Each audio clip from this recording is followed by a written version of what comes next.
नमस्कार मित्रों, आज हम ओशो के अष्टावक्र महागीता से जुड़े 30 ऐसे गहरे और प्रेरक उदाहरण जानेंगे जिससे आपके जीवन में बहुत बदलाव आएगा। चलिए शुरू करते हैं। पहला, तुम जैसे हो वैसे ही पूर्ण हो।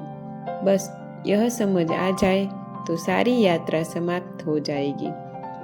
दूसरा, अष्टावक्र कहते हैं कि तुम सत्य हो, इसे खोजने की जरूरत नहीं है, बस पहचानने की जरूरत है। तीसरा, मन हमेशा द्वंद्व में होता है, लेकिन आत्मा में कोई द्वैत नहीं होता।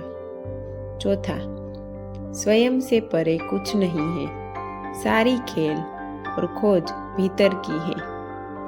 पांचवा, मुक्ति कोई लक्ष्य नहीं है, यह तुम्हारा स्वभाव है।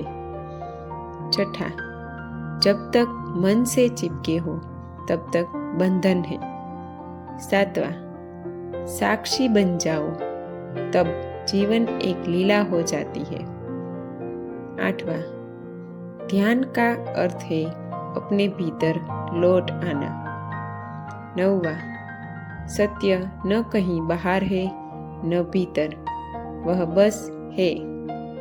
10वां, अष्टावक्र का उपदेश है बस स्वीकार करो और सब बदल जाएगा। 11वां, जिसे जानना है वह पहले से ही तुम्हारे भीतर है। 12वां, आनंद तब मिलता है जब कोई पकड़ नहीं होती। 13वां, जैसे आकाश सब कुछ समाहित करता है वैसे ही आत्मा सब कुछ समाहित करती है। 14वां, खोज बंद करो, तुम पहले से ही सत्य हो। 15वां, ध्यान से ही तुम विचारों के पार जा सकते हो। 16वां, शुद्ध साक्षी भाव ही आत्मा की पहचान है। 17वां, मुक्ति का अर्थ है अपने वास्तविक स्वरूप को जानना। 18वां, विचारों से परे शांति है।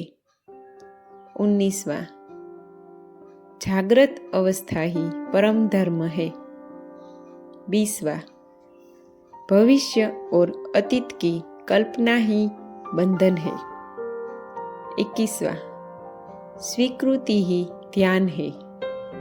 22वां, सत्य साधारण नहीं है परंतु सरल अवश्य है। 23वां, तुम वह हो जिसे खोज रहे हो।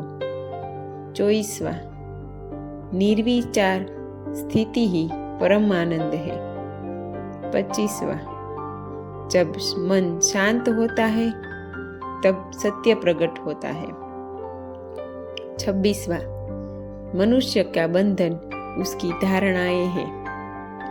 27वां, स्वयं को जान लेना ही आत्मज्ञान है। 28वां, अहंकार से ऊपर उठना मुक्ति है। 29वां, परम सत्य मौन में प्रकट होता है। और 30वां, ध्यान से ही जीवन का गूढ़ अर्थ समझ में आता है। तो मित्रों, आपको हमारे ओशो के थॉट्स कैसे लगे? अगर आप इनमें से किसी उदाहरण की व्याख्या चाहते हैं या और विचार जानना चाहते हैं तो हमें कमेंट में ज़रूर बताना।